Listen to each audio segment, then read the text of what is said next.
Yo, what is up sa inyo mga kapatid? At ngayon sa video na to, sa episode natin na to, tuturuan ko kayo kung paano kayo magsisimula ng side hustle nyo ng ukay-ukay sa halagang 1,000 pesos lang mga tol. Tama, 1,000 pesos lang po ang kailangan nyo. Pwede ngang mas mababa pero sure ball na 1,000 pesos lalo sa presyo ng ukay-ukay ngayon na medyo nagtaas na.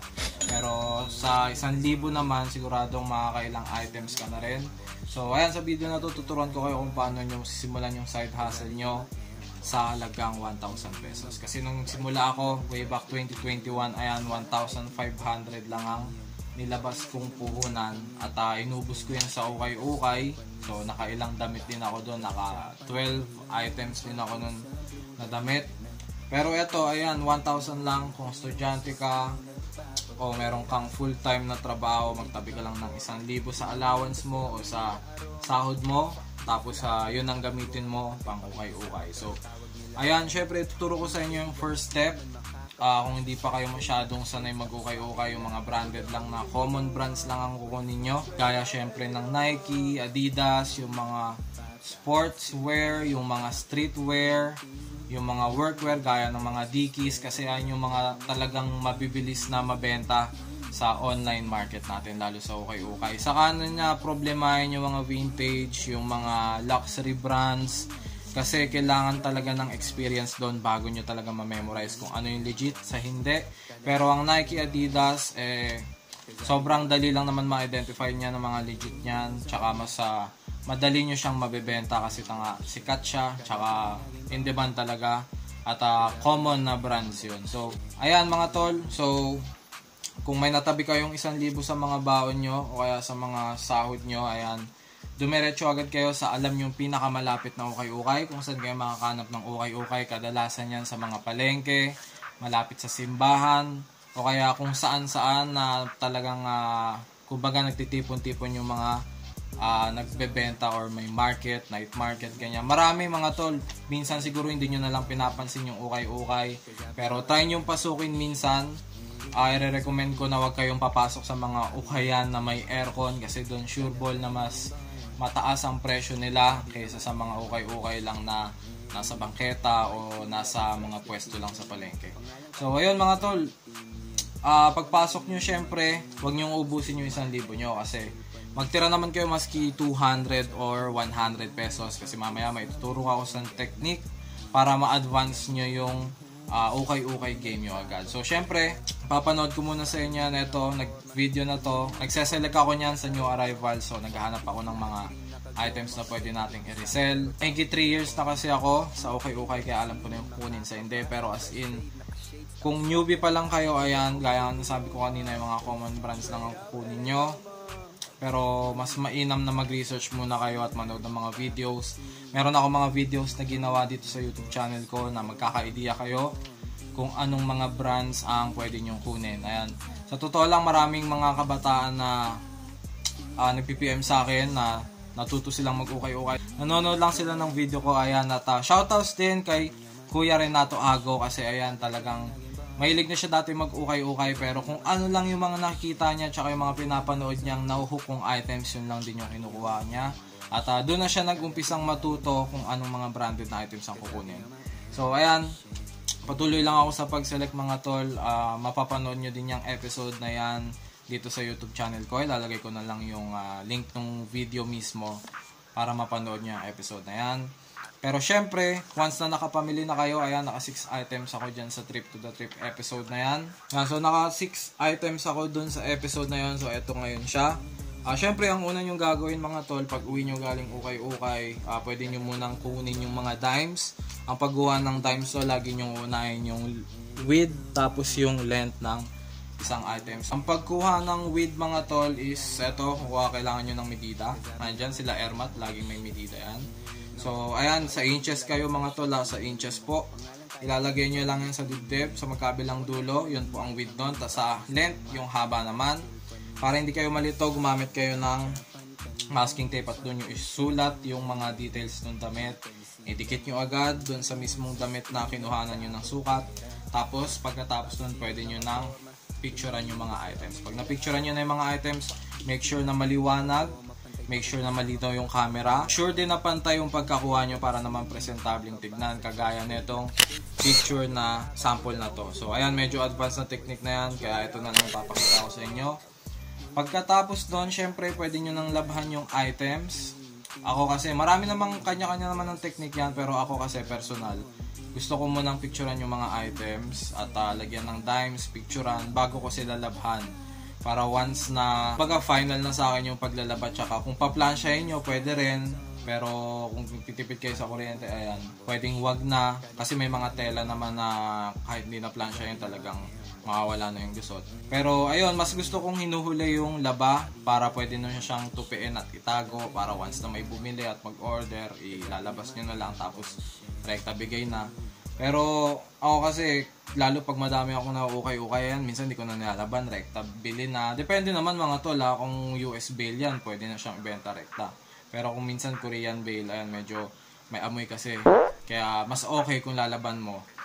Tapos, eto na yung technique mga tol. Kung sakaling yung sukli nyo sa 1,000, eto ang pwede nyong gawin para mag-level up agad yung ukay-ukay game nyo, yung ukay-ukay hustle nyo. So, dito sa 6 items na to mga tol, ayan, ang total na nagastos natin dito, i-didikta ko na lang sa inyo. Ito, may listahan tayo. Etong champion na shorts natin, nakuha natin to ng 150. Etong black na good condition, ayan, 150. Tapos next, etong color gray mga tol, 150 na natin to nakuha kasi same ukay-ukay lang yan ang nahukan ko. So, 150 din. Tapos, etong black na mas medyo mababa ang color rate. Medyo may faded part siya. So, nakuha lang natin to ng 120 pesos mga tol. Tapos, etong Bruce Lee na t-shirt. Ayan. Etong magkakasamang arrivals ko kasi ito nakuha eh. Itong Bruce Lee. Itong Dickies na t-shirt. Tsaka itong Evisu na Dragon Ball. So, 150 each sa new arrivals. Pero nakuha natin sila ng 400 pesos tatlo. So lumalabas na 150, 150, 100 lang to mga tol. Naka-discount tayo kasi alam nyo naman, pag vlogger nakaka-discount. Tapos, bali ang total nito mga tol. So ang total ng mga items, itong 6 items na nakuha natin, ang total nito is 820 pesos mga tol. So may sukli pa yung 1,000 nyo na 180 pesos. So ito ang gagawin nyo sa 180 pesos mga tol. Pwede nyo ipambili ng item, oo, makakadagdag pa. Pero eto ang technique dyan mga tol. Para maging mas mag-level up na ang game nyo, eto ang bibili nyo sa 180 pesos. Ayan, una, eto optional naman to. Nasa sa inyo to kung gagawin nyo o hindi. Magpagawa kayo ng sticker. Siyempre, gumawa na rin kayo ng brand, ng name ng page nyo. Kasi doon nyo talaga mararamdaman na nagne-negosyo kayo. At hindi lang kayo basta-basta naglalaro. Nag-e-enjoy kayo, pero siyempre mas masaya kung meron kayong brand na hinahawakan. Syempre, nagpagawa na rin ako ng sticker natin. Ayan. Shoutout sa palagi kong pinapagawa ng sticker. Sobrang solid ng materialis na ginagawa nila. And wala pa sa akin ngayon kasi magpapagawa pa tayo ulit kasi naubos na talaga yung unang pinagawa kong sticker. Tapos syempre, sandbag. Ayan. Yung sticker nga pala nagastos natin sa sticker is 60 pesos. Hindi ko lang alam kung magkano ang paggawa ng sticker sa inyo. Pero 60 pesos yun, 2 page. Tapos sandbag, 30 pesos. Ayan, mga ilang piraso na laman nito lang nakalagay. Pero nasa 50 siguro o mahigit pa ang laman nito. So, 30 pesos yun. Tapos, bumili na rin kayo ng clear na plastic para dito nyo muna ilalagay yung mga t-shirt para presentable naman siya pagdating sa buyer nyo.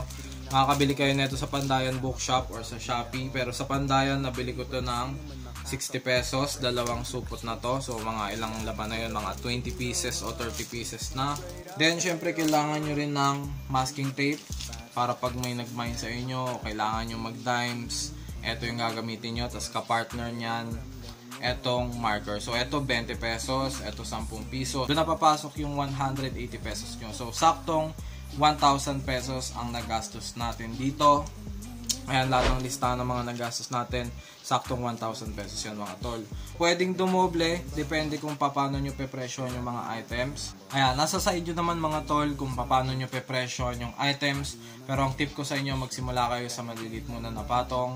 Lalo kung hindi nyo pa kabisado yung mga brands at kung ang mga makukuha nyo is may issue.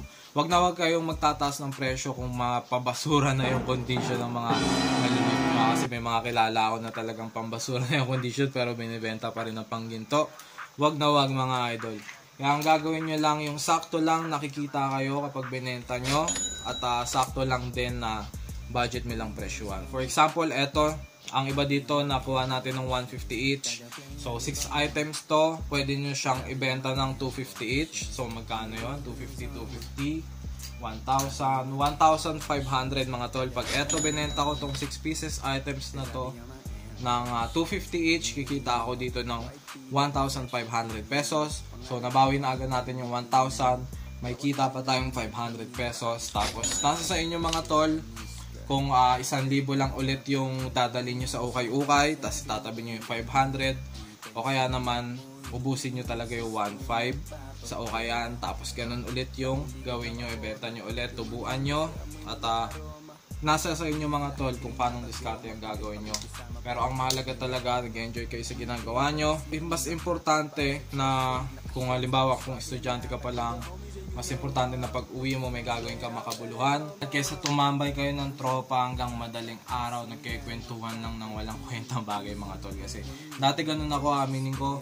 Pero kaya ngayon ang dami ko tuloy na sayang na panahon. Sana medyo malaki-laki na ang business natin ngayon kung di ako nagbulakbol ng ilang taon. At ayun, syempre ang ayaw kong ma-experience nyo. Kasi dati nun wala naman nagtuturo, wala naman ako napapanood na ganito dati. Kaya talagang nasayang yung panahon.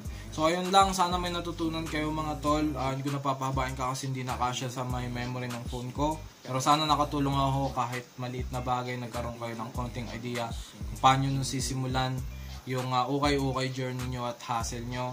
So yun, okay na sa akin ng like at share at subscribe mga tol.